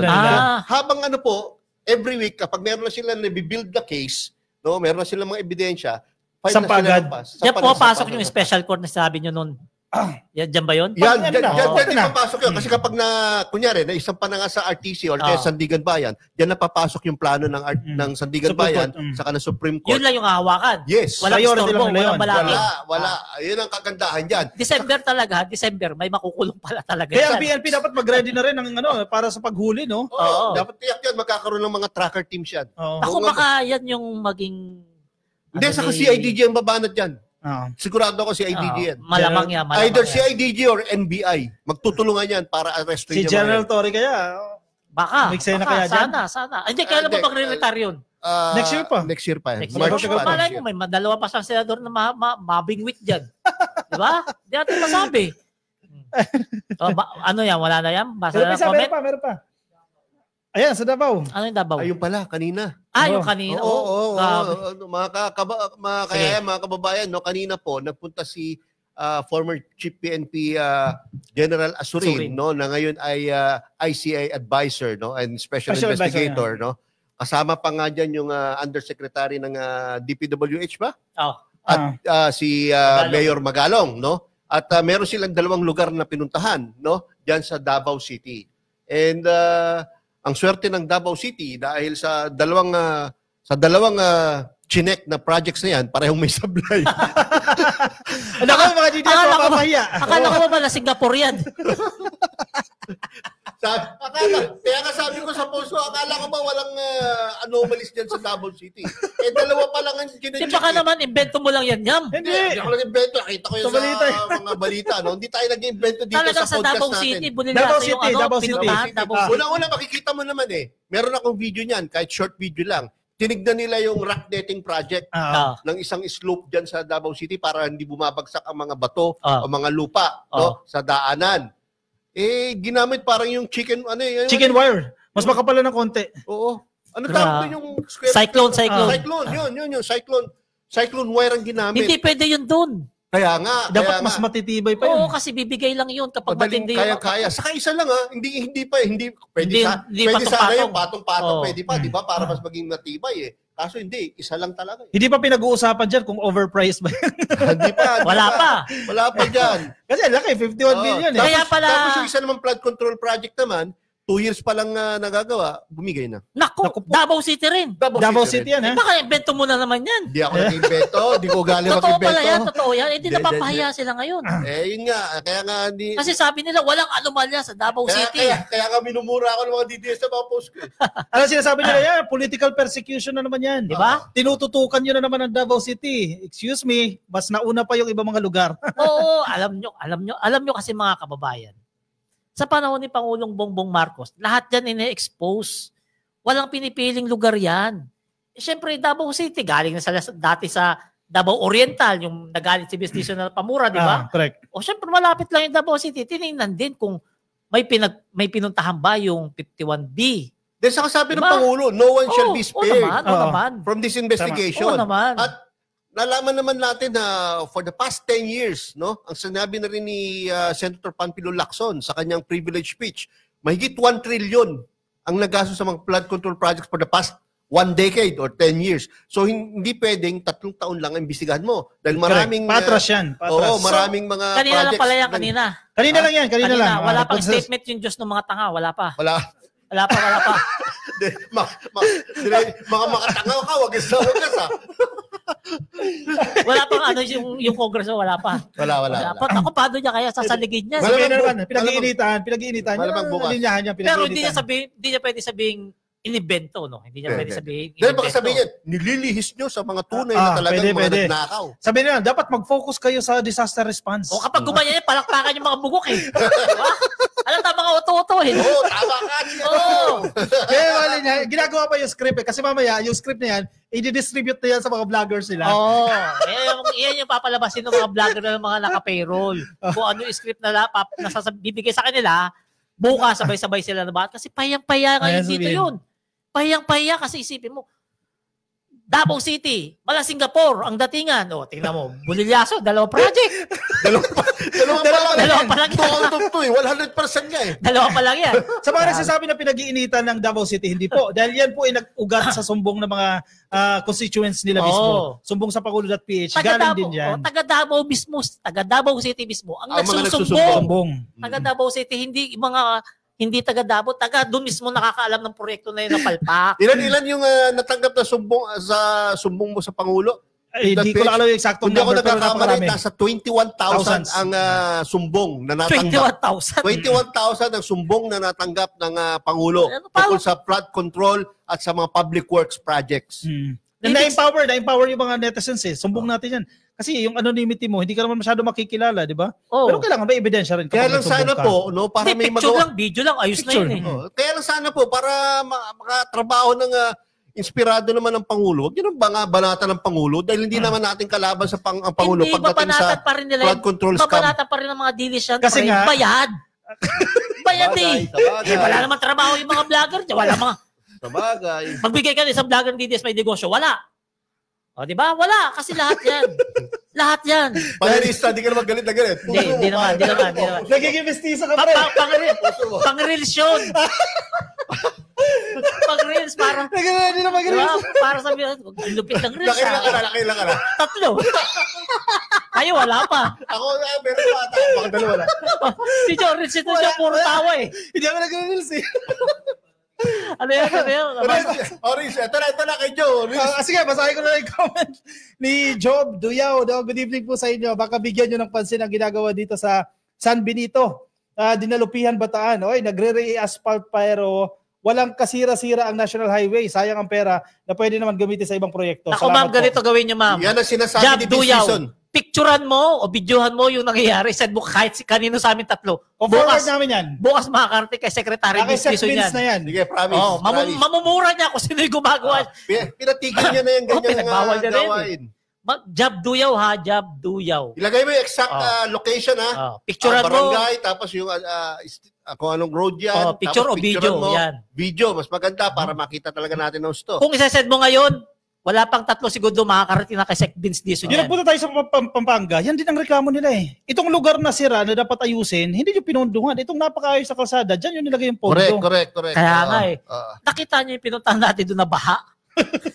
Paulit-ulit na baha. Sa palit Pampanga. Ilang dekada na yun. Diba, baha. Buti talaga pinagbawal na ni Secretary Vince Dizon yung mag-ano. Pare, may nag-comment to. Ninita Nagel Nati, Sir Palerista, cool ka lang sa baka ma-high blood ka po sa mga DDS. Hindi po yun. Hindi po high blood. Ganyan talaga tayo. Ganyan lang tayo mag-reels para maraming views bukas. Mestiza. Ay, Charming Rosal. Hello mga Pogi Kong Idol. Ay, thank you. Si Star Barrett. Pakibalik naman kay Star Barrett. How I wish nasa kulungan na silang lahat bago magpasko na korap at magnanakaw sa kaban ng bayan at walang mga pakialam sa mga kababayan natin, lalong-lalo ang mga kababayan nating mahihirap. Totoo po yan. Kaya talagang gusto namin, itong mga makakapal na mukha na ito, itong mga walang hiyang ito, ay talagang makulong na bago magpasko. Kaya kung mangyayari po yan, no, ipangako nyo naman, mga kababayan natin, na palakpakan naman natin si Pangulong Bongbong. Correct. Legacy, malaking legacy ito. Isipin nyo pare, walang presidenteng ganyan pag napakulong niya yung mga sabwat yan. Naku, walang ganyang presidenteng may legacy na ganyan siya lang. Correct. Diba? Baka dyan niya pa, matatalo na yung tatay niya sa pagalingan. Pag yan talaga na igawa. Si Myla, kasi sa ngayon, pangalawa lang siya sa tatay niya talaga di ba? Si Myla Bermilio Choco, yung mga public market po under din ng DPWH kasi po dito, 5 years na hindi pa din tapos. Naku, isa pa yan pero ang priority mga flood control picturean nyo. I-send nyo dyan sa page namin o kahit kanino sa aming 5. Lagay nyo yung detalye at makakarating yan kay Secretary Vince Dizon. Saka yung billboard, picturean nyo rin. Di ba? Meron lang project yan. Project details. Project details, magkano yung budget, kailan magsimula, kailan matatapos, di ba? Kung anong specification, kung anong specific na gagawin. No? Picturean nyo po yun. Tapos padala nyo rin para mas maganda, mas kumpleto ang ating report. Sabi ni Mr. Marvin, Barbershop and Salon. para page ko. Ano naman dyan? 51 billion. 51 billion ni Pulong, saan napunta? Tapos sasabihin nila bakit iniimbestigahan ang Davao? Anong gusto ni Pulong? Pa-VIP at mga alipores? Saan na yun? Mga alipores na mana din sa... bawal sabihin niya tanga, bawal sabihin. Tsaka yung bobo. Naka-filter tayo dito. Ayun na nga ano dyan eh. Yun, marami talagang sasabit dito sa ginagawa ni PBBM na to. Tandaan nyo 3 taon pa lang siya. May 3 taon pa. Sus, maraming maatakehin dito, high blood. Ito, si Lourdes Genovtan, ano kaya ang pakiramdam ng mga corrupt na politician at officials sa nangyayari sa Cebu? Sana man lang may guilt. Medyo kinakabahan na po ngayon yan dahil mauungkat ang kanilang mga ninakaw. Hindi sila nalulungkot dahil binagyo yung lugar nila. Kinakabahan sila kasi after noon, madadali sila. May imbestiga sila. Pati mga kontraktor kakabahan din mga kontraktor. Sigurado yan. Galit na galit sila sa bagyo Bakit nakasabay ka pa? Imbes hindi kami masisilip Iboto nila yung isa. Pag ako na presidente, wala na tayong bagyo. Pero naisip ko, Coffee, palerista, baka yung mga involved sa corruption na yan, baka gusto rin nilang may mangyaring hindi maganda sa rally ng... Sigurado. Kasi pag nagkaroon ng mga kaguluhan at mapalitan ang Pangulong Bongbong Marcos, tapos agad na kanilang problema. In short, i-hijack nila, no? I-hijack nila yung rally. At tutulong sila at baka pwede nga pondo pa yung mga yan. Secretly, magpondo pa ng mga kaguluhan. Pero hindi yan mangyari yan. Iglesia lang yan, hindi yan mangyari. Correct. Iba yung Katoliko, pag kumilis yung Katoliko, dami yan. Iba yan, hindi yan. Sige na, move on tayo sa ating third segment. Ang presidente po, galing po siya sa South Korea. Andun ka pa, di ba? Pagkagaling niya po ng South Korea, uuwi po ito na may billions of pesos na investment para po sa ating mga kababayan. Sige, panoorin po natin yung bahagi ng kanya naging pagbisita dyan po sa South Korea. Sa 32nd APEC Summit dito sa South Korea, inilahad ni Pangulong Ferdinand R. Marcos Jr. ang kahandaan ng Pilipinas para sa mga investors na nagnanais na mag-invest sa ating bansa. Ito ay para palubuin ang ating ekonomiya at para iangat ang kabuhayan ng bawat Pilipino. Excited at lubos ang kasiyahan ng Filipino community sa South Korea nang makasalamuha si Pangulong Ferdinand R. Marcos Jr. kasama si First Lady Liza Marcos. First stop ng Pangulo sa Korea, ang Filipino community. Tuloy-tuloy na trabaho, yan ang pangako ng Pangulo. Pagbubukas ng Philippine Consulate sa Busan at SSS Office sa Seoul, check. Masasalamat sa lahat ng ambag at kabayanihan ng Filipino community sa South Korea, check na check. Kahalagahan na matatag na pagtutulungan ng pamahalaan at pribadong sektor, ito ang sentro ng mensahe ng Pangulo sa APEC Economic Leaders Meeting sa unang araw ng APEC Summit sa South Korea. Isang inklusibo at maunlad na rehiyon ang kasabay na isinusulong ng Pangulo. Ibinida ng Pangulo ang mga reforma sa Pilipinas na nagpapalakas sa pamumuhunan ng investor sa bansa. Aligned with Team Bridge, Business, Beyond. Panawagan ng Pangulo, matibay na pagtutulungan para sa mas matibay na ekonomiya. Mapalawak ang integrasyon sa rehiyon, makalikha ng isang bukas at mas inklusibong kinabukasan. Tiniyak ng Pangulo ang kahandaan ng Pilipinas sa pagtanggap ng mas maraming pamumuhunan sa bansa. Kasama na dito ang kahandaan ng Pilipinas sa pag-host sa ASEAN Summit sa susunod na taon. Natatanging lokasyon ng Pilipinas, ang husay ng mga manggagawang Pilipino at ang matatag na pangako ng pamahalaan sa inobasyon at inklusibong pag-unlad ng ekonomiya. Yan ang highlights ng Pangulo sa CEO Summit. Sa mga pagpupulong na dinaluhan ni Pangulong Ferdinand R. Marcos Jr. dito sa 32nd APEC Summit sa South Korea, muli niyang pinatunayan ang kahalagahan ng pag-uugnayan ng bawat bansa para sa iisang adhikain. Para palakasin ang ekonomiya, makapagbigay ng maraming trabaho at maiangat ang antas ng edukasyon. Napahiya na naman yung mga dilis dyan eh. Sasabihin nyo, gala ng gala si Presidente. Ito naggagala pero pag uwi, may pasalubong. Investment. Malaki na, 50.7 billion. Ilan libong Pilipino magkakatrabaho dyan. Kasama na ba dyan yung sa Samsung? Ito na yan eh. Yung, sige, Joe, basahin natin yan. Pinangunahan po ng ating Presidente yung paglagda sa supplemental agreement. Ibig sabihin po, karagdagan pong agreement yan. No? Sa pagitan po ng DTI, PEZA at Samsung Electromechanics Philippines na nagkakahalaga po yan ng 50.7 billion pesos. Isipin mo na lang napakaraming trabaho yan. Ang proyekto pong ito ng Samsung ay lilikha po ng libu-libong high-tech jobs para po sa mga Filipino engineers at technicians. Quality jobs. Correct. Quality jobs. Samsung.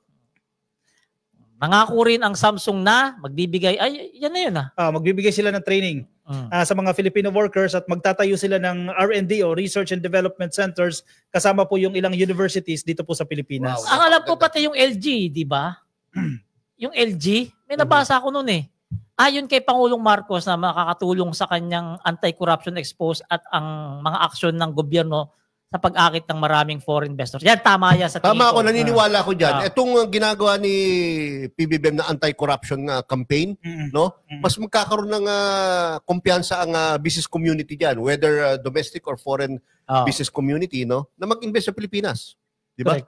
Kasi yung manpower pa lang natin yung human resource pa lang natin magagaling Nagpunta ako diyan sa South Korea, hindi lang natin kasama si Presidente, no. Ang dami pala mga Pilipino doon, mga engineers. 'Di ba? Highly skilled yung mga nandiyan.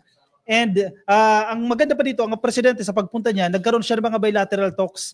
Sabi nga natin, hitting many birds with one stone pinalakas mo na yung ugnayan ng Pilipinas, nakakuha ka pa ng investment. Nakipag-usap po siya kay South Korean President Lee Jae-myung at pinagtibay po yung defense and economic cooperation po sa pagitan ng Pilipinas at ng Korea. Alam mo, pinakagusto ko dyan, yung nag-offer ng South Korea na tumulong sa paggawa ng, anong tawag doon, yung barko sa... vessel, submarine. Submarine, yun. Gustong tulungan dito tayo. Dito gagawin, no? Tapos tuturuan pa ang ating mga engineer kung paano gawin, no? Kasi yung Hanjin, di ba? Hanjin, Korean company yan. Kapag meron tayong submarine, may malaking bagay yan sa ating defense. Sa defense. No? Alam nyo bakit sila kay PBBM na ganyan-ganyan invest na 50 billion? Kasi alam nila na hindi na nakawin yung pera. Correct. Alam nila na may patutunguhan yung i-invest nilang 50 billion kapag si Pangulong Bongbong Marcos yung ininvestan nila kaysa dun sa mga iba. Kasi alam naman natin, si BBM, siya lang yung tanging presidente ang nagbulgar ng mga pagnanakaw dito sa atin. At saka pag nasa ibang bansa, no? Yan nga pinagmamalaki ni Secretary Vincison. Di ba remember last week? Oo naman. Ilang beses niyang inuulit yan. Ito lang ang Pangulo na talagang hinarap, no, ang problema ng korupsyon sa ating bansa. Kahit alam niya magiging implications sa kanyang career, di ba? Tapos bash siya, mga bibigat ng kalaban niya. Even yung mga kamag-anak na political allies niya, syempre magagalit sa kanya. No? Wala siyang magagawa. Tandaan natin, kailangan niyang gawin Tandaan natin yan, mayayaman yung mga yan. Kayang-kaya magbayad ng mga trolls para batikusin si PBB. Hindi lang trolls, pati mga PR companies, mga PR agencies. Kaya nakikita mo yung mga nagko-comment sa akin, mga Vietnamese. Diba? Pong Sei Shui. Anong pangalan Pong Sei Shui? Sino ba Pilipino ba pangalan Pong Sei Shui sa anak? Siya kasi Tong Ning Shi. Diba? Ako, syempre, okay lang ako i-bash kasi bawat bash pera sa amin yan, diba? Chiching. Kahit nga ako binabash na. Dati naman di ako binabash no? Ay, marami ka ng fans, sir. Binabash na ako. Diba? yung mga yan, kayang-kaya magbayad. Kaya ng congressman na tatamaan, contractor na naiipit, kayang-kaya ng mga yan magbayad. Para protektahan yung sarili nila. Para guluhin si President Bongbong Marcos mawala sa focus at matanggal sa Para pwesto. ma-discredit, no? O, kasi kapag natanggal si PBBM sa pwesto, alam mo naman na, hayahay na. Balik na ulit sa negosyo. Kaya Business na as tayo. usual. Ang problema, even foreign leaders ay mas lalong nagkakaroon ng respeto sa kanya. Oo naman. Mas lalong bumibilib sa mga ginagawa. Kita mo na lang yan, ebidensya na yan nung nandun siya sa Malaysia at sa Korea. VIP tingin talaga sa kanya, no? Hindi lang basta shake hand, talaga nakikipag-usap pa, nakikipagkwentuhan. Hindi gaya yung isa, parang nawala sa Quiapo, paikot-ikot. Hindi, ang Diba? pinakamalupit. Ang pinakamalupit doon yung parang best friend BFF Oo. sila ni Singapore. Singaporean Prime Minister Oo. ano pangalan ng Wong? Kalimutan ko yung buong Basta pangalan magaling niya. mag-gitara. Lawrence Wong. Oo. Isa pa, yung issue kay Xi Jinping. Kasi parang binabaan daw ng presidente yung kanyang sarili, no? At in-approach ito si Chinese President Xi Jinping. Ano? Diba? Bubobo naman nagsabi niyan. Ano yun? Good optics yun. Pagrespeto yan. Hindi, good optics yun. Oo Saka naman. nagkaroon siya ng maraming bumilib sa kanya doon, no? Saka mas maganda nga yan yan. Magkaayos na sila. Oo. Para mawala ng trabaho yung mga vlogger dito. Tatagal ang pondo. O, di ba? Matagalan ng pondo. O, basa mo na Okay, comment. comment muna. Darius Andaka, salamat sa Diyos at pinagkalooban tayo ng PBBM na may malasakit sa mamamayan. Filipino PBBM is the best president. Ayan, Charming Rosal. Yan, saan na yun? Wow, tataas ang ating ekonomiya. Si Maymay, my best president. May my God always protect and guide you always whenever you go. God is good, always at your side. LV President. De La Cruz, hello. Tapos si Jacqueline Odavar, sabi, God is good, sobra-sobra. Okay, sige. Move on tayo sa ating next topic. Oy, sa mga government workers, mga manggagawa po ng gobyerno. Oy, sana all. Good news, sana all. Sana all talaga dahil matatanggap nyo na po yung inyong bonus, syempre Christmas bonus ninyo at yung cash gift. Yung matatanggap nyo po na syempre yung bonus, expected nyo na yan eh. Yung equivalent to 1 month ng inyong sahod at yung cash gift naman po na 5,000 pesos. Ang sinasabi po ng gobyerno ng Palasyo at ng DBM ay matatanggap nyo na po yan sa first payroll ngayong November. So Wow, by November napaaga. 15, Napakaaga. by November 15, matatanggap Sana na all. nila yan. Ako, pangarap ko na lang talaga, magkaroon ako ng charity ba ngayong Pasko eh. Oo nga eh. Kaso, Kaya alam mo nga pati yun. Kailangan mo muna masunugan eh. Kaya alam mo yun, hindi rin mangyayari. Malabo talaga yan. Dahil para lang talaga sa mga nangangailangan siya. ang malungkot lang kasi hindi po covered dito yung mga contract of service. Hindi po sama dyan. Yung mga job orders, hindi po kasama Alay dyan. naman natin, magdasal lang kayo, baka biglang... Hipuin yung puso ni yung puso Secretary Amena Baka Pangandaman. ni PBBM at mag-order ng... Pero usually naman, release. may binibigay din sa kanila. Pero depende Hindi lang sa... kapareho ng hindi lang kapareho. sa regular, no? Hindi lang depende sa availability ng funds ng agency ninyo. Minsan ang presidente galing din yan. And meron silang premium na tinatawag. Yan yung up to 20% ng sahod mo. Natatanggap mo yan every month. Ang tanong, may nagtanong, meron ako natanggap na kanina na chat, no? Sabi niya, ang mga LGUs kaya kasali? Kasali din. Pero may yung rate niyan, may ano diyan, may Depende guidelines sa diyan eh. kakayahan ata ng LGU, no? May guidelines sila sinasunod diyan. Katulad ng mga Quezon City, Makati, yan. Kaya pala pagpasok ko kaganina sa baba, nakangiti na lahat. Ano yun, pre? Oo, yan. Tama. Okay, tama. Pero kayo kasama. Kasama sila. Hindi. COS ka, sir, no? Contract of service, hindi kasama. May nagtanong. Magkakaroon niya lang, huwag mo wala ng pag-asa. Meron, iba lang ang kategory natin dyan. Ang... Tayo kaya. Wala, di ba na government employees eh. Kaya nga sabi ko sa'yo, kahit charity ba, baka hindi mangyari. Ako na din ako nag-expect eh. Hindi ako nag-expect niya. Kasi 12 years ako contract of service sa gobyerno. Wala talaga matatanggap eh. GML Robles, baka naman kahit charity ba lang. May nagtatanong, tax-free daw po ba yan? Ang exempted po ay kapag 90,000 pababa, tax-free po yan. Kapag medyo malaki ang sahod mo, siguro salary grade, anong equivalent ba? Siguro salary grade 21 or 22, 24, 90,000 plus, may tax na po yan. Pero minimal lang naman, may income tax na pinapataw dyan. Pero yung 13th month pay, walang tax yun. So malaking bagay yan. So etong ginawa ni Pangulong Bongbong Marcos, mga kababayan, patunay lamang na hindi ninanakaw yung pondo ng kaban ng bayan. Kasi tingnan nyo ang aga-aga, wala pang Pasko, pero nagbigay na ng pamasko ang ating gobyerno. Bihira yung ganun. At syempre, hindi magagawa ni PBBM. Hindi niya kaya mag-isa yan. Kung wala yung maganda nating sekretary na si Secretary Amena Pangandaman at yung sidekick niya na si Yusek Goddess Hope Libiran. Naks, puri. Pakilang release yun. Pang-apat yun. Pang-apat.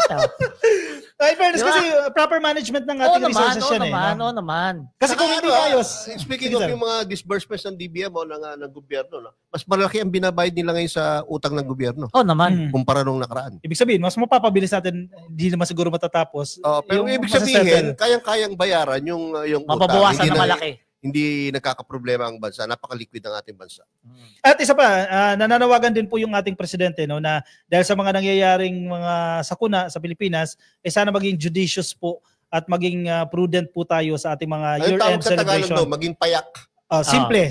Payak Tama. or simple ang ating celebration ng Christmas. No? Wag po tayo magpapakita ng elegance, garbo. Ostentatious or extravagant display of yung celebration or funds, no? May yung dati kong pinapasukan, wala silang Christmas party. Kasi nasa austerity measures din sila. So, medyo malungkot lang yan, pero mas isipin na lang natin, mas blessed pa tayo doon sa mga tinamaan ng sakuna. Di ba? Malaki rin matitipid natin. Kasi iba, magra-rent pa ng celebrities yan, yung mga performers, magkano yan, di ba? Yung iba sa hotel pa magse-celebrate, baka pwedeng sa compound yun na lang, medyo catering na lang, di ba? Yung ano ba, yung Christmas party nating lima, sinong performer kukunin natin? Ako ba gusto niyo ako samahan? Alex. Ako ba gusto niyo ako samahan? Okay, kukunin kayo commitment niyo on air. Ano gagawin?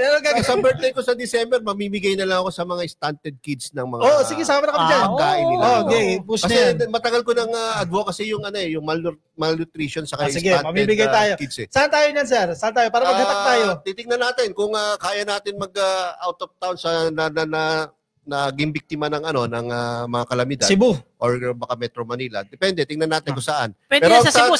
target ko mga bata. Mabigyan sila ng Pwede yan sa mga Cebu. pagkain nila, no? Oo. Kahit man lang sa loob ng isang buwan, no? Sa isang malaking box, Oo. no? Mapakain natin ng mga Iba bata. talaga si Attorney Chua, no? Hindi. Ma'am Alicia, narinig ko si Hayab, Cebu. Ma'am Alicia. Lagi kong ginagawa yun. Dati nga, ginagawa ko 3 buwan eh. So, ngayon, isang araw lang muna. Share our blessings, no? Hindi pa ba tapos to? Last na. Last. Patungkol pa rin po ito sa maayos sa pagre-release ng pondo. Thank you sa gobyerno ni PBBM at ng DBM, no? Ay maglalabas na po ng 1.66 billion pesos para po dagdag na pondo po ito dito sa tinatawag nating Rice Seed Program ng gobyerno. Tulong po na naman sa ating mga magsasaka dahil ganyan po kahalaga yung ating mga magsasaka sa administrasyon na ito. Lahat ng pondo, lahat ng projects para sa inyo ay ibibigay po yan ng administrasyon.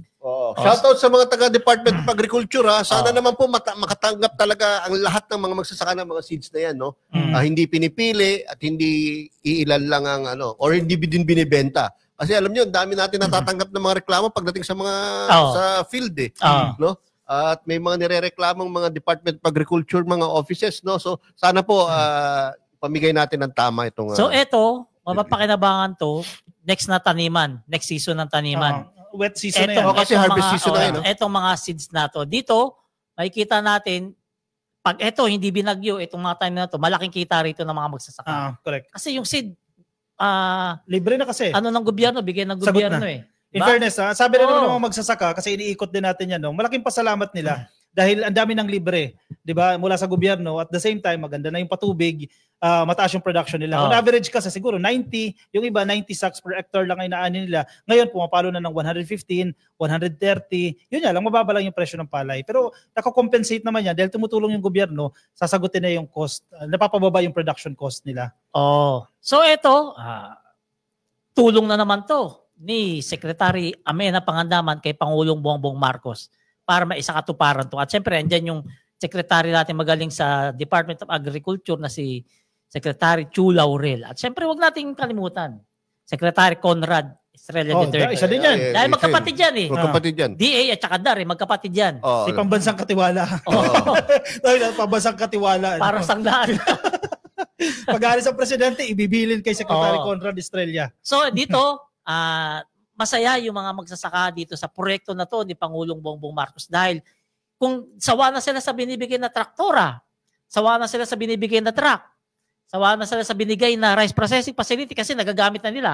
Ang kulang na lang yun, yung punla. Mga binhi. By the way, Palerista, bukas magkakaroon ng press conference si Secretary Conrad Estrella III sa DAR office. Para dun sa bagong pinirmahan ng Pangulo na Executive Order 100 saka Executive Order 101. Ito sa palay. Tungkol sa GIP-SACA Ayun, sa GIP-SACA. law At saka tungkol dun sa paglalagay ng floor price sa lahat ng palay. Uy, ayos yan, ha? Magkakaroon lang po kasi ng floor price. Ba't mo lang nabubulol sa floor? Floor price ang palay, no? Kapag fresh or dried, no? Magkakaroon na yan. So, sa bawat lugar, no? Magkakaroon na tamang bentahan ng palay para sa magsasaka.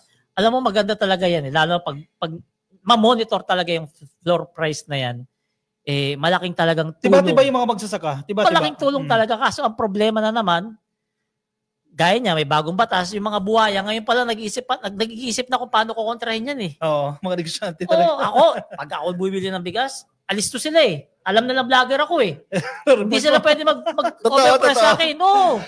Kilala ka nila? Pag nagpupunta ako ron, suit ko yung uniform ko na may palaris at yung vlogger. Salamat PBBM. At saka kilala nila ako kasi minsan pag binabanatan ko yung Cocopi, itinatag ko sila eh. Para hindi nila ako yung overprice. Sasadya ko talaga. Tinatag ko sila yung mga rice mill na yun para hindi sila mag-overprice. Diskarte talaga tayo. Kasi syempre, diba? Sige, last topic tayo. Ito, good news po sa mga kababayan nating Muslim dahil for the very first time, magkakaroon na po tayo ng tinatawag nating Halal Town. Wow. Dito po yan sa Quiapo. Napakaganda yan. Napakaganda yan. Kasi po ang Pilipinas, bagamat sinusuportahan na po ng gobyerno natin, actually isa sa priorities natin, mapataas po yung ating halal industry. Hindi pa ganun kataas as compared to other countries. Halimbawa, Malaysia, roughly 90-95%. Malaking potential for export. Muslim naman kasi lahat yun. Pero ang Pilipinas, marami din kasing Muslim. So kailangan hindi natin sila pabayaan. Merong, kumbaga, halal town, di ba?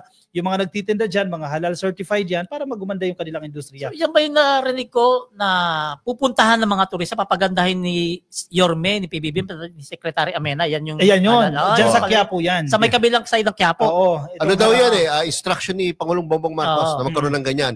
In time for the ASEAN Summit next year. At saka yan yung resulta ng pakikipag-meeting ni, kung naalala si First Lady, nagpunta ng Dubai, ng United Arab Emirates. Yan yung...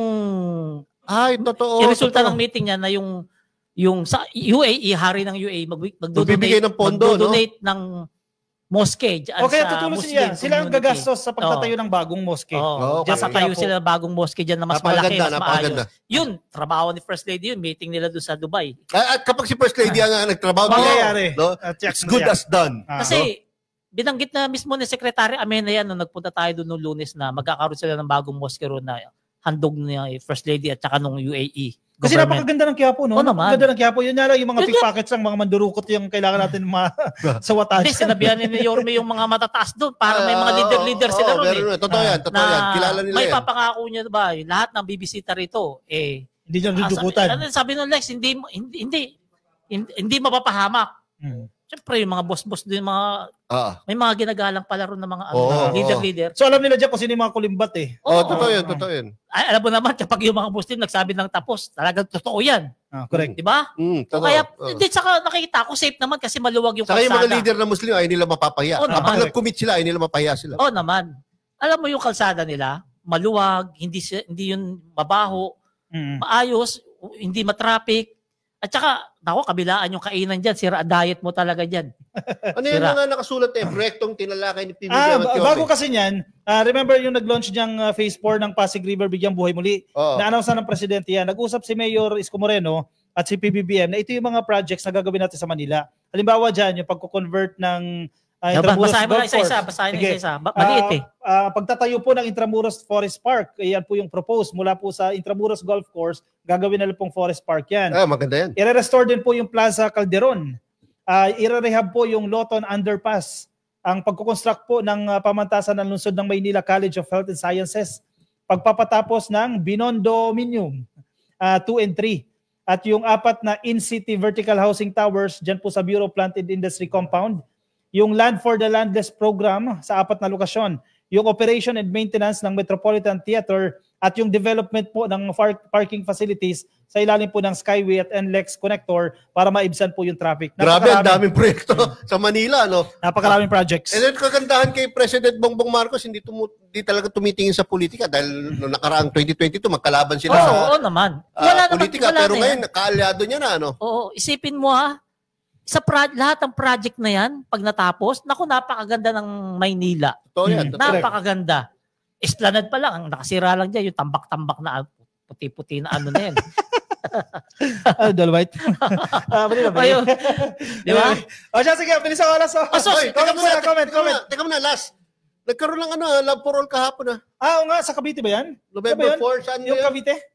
Ay, oo. Naku, hindi natin pwedeng hindi Naku talakayin po, yan. ayan, syempre, Love for All, isa Memo po yan tayo sa natin. pinaka magandang programa ng ating First Lady, libreng serbisyo medikal, legal assistance para sa ating mga kababayan, may charity baka, may mga consultation, may mga scholarships, lahat po ng serbisyo, makukuha nyo po yan sa Love for All. At ng isang araw, kahapon lang, katatapos lang po yan, dyan po sa Cavite. At Thank you. susunod, kailan? Saan susunod? Wait lang. Pakicheck I-flash natin. I-post na lang kayo I-post na natin. lang sa Facebook I-post na namin, lang dito sa page natin. For So, the yan. meantime, basahin na natin ang mga Comments. comments ng ating mga masugid. Yan. Maria Pleteski yan. Wow, ang ganda ng Pasig River. I was shocked. Oh, correct. Napakaganda, no? Charming Rosal, si Idol Palerista. Taas natin, pre. Yung kay Idol Palerista, no? May fan dito si Paler, Yan. Ayan, si Idol Palerista laging bukas ang palad. Naks. Sa Sa pag-aayuda. Food, rice, and groceries. Salute to you, Idol Palerista. Di ba nakikita niyo yung mga pinopost ko dati sa matagal ko ng follower to malamang nakikita niya. Sana all palerista. Ayan, sabi ni Darius Andoco, pilit pinapabagsak dahil makukulong lahat ng kurakot, hindi mananaig ang kasamaan, kabutihan. God bless PBM. Tama. Correct. Yan, sa Tansa Cavite pala yung Love for All, no? Sabi ni Ma'am Ninita na gel dati. Ayan, mga ka-BBM ha, hindi namin mabasa lahat ng comment kasi overtime na kayo, 2 minutes. Hindi So, pa. 129 pa lang. 7:32 no. Ganun. Gutom ka na pre. Hindi, yung time natin doon. Makikita mo. Yung running time. Kaka 1:30 lang. Saan? Running time yan. Running kung time. late tayo nag-start Ganun ba yun? So, kain na ba tayo? Gutom ka na eh. Gutom siya. Ibang oras na titignan eh. Actually, gutom na ako. So yan mga kabibig, maraming salamat sa pagsama sa amin dito sa ika-25th episode namin ng Salamat PBBM. Yam. Mga kayayam, i-follow nyo po ako, no? Yung mga hindi pa nagpa-follow sa akin, lalo yung mga followers ni Kakopi sa ni Palerista TV. I-follow nyo po kami lahat, no? Pati po yung aming dalawang executive producers na babanggitin mamaya ni Kakopi. Magandang gabi po. Magandang gabi po. Maraming salamat po sa mga sumusuporta sa atin, no? At pasalamatan din natin yung kasama natin sa Salamat PBBM Podcast, si Mark Ian Everyday at si 31 Million Movement. Kasama po natin yan sa production ng Salamat PBBM Podcast. And of course, ito po ay powered ng Bagong Pilipinas Studios. Maraming salamat po sa inyo. So yun mga ka-BBM ha, maraming salamat sa pagsuporta. Walang sawang pagsuporta sa Salamat PBBM para sa pagmamahal natin sa Pilipinas at kay Pangulong Bongbong Marcos. Magandang gabi po sa inyong lahat. Bye! Next week ulit.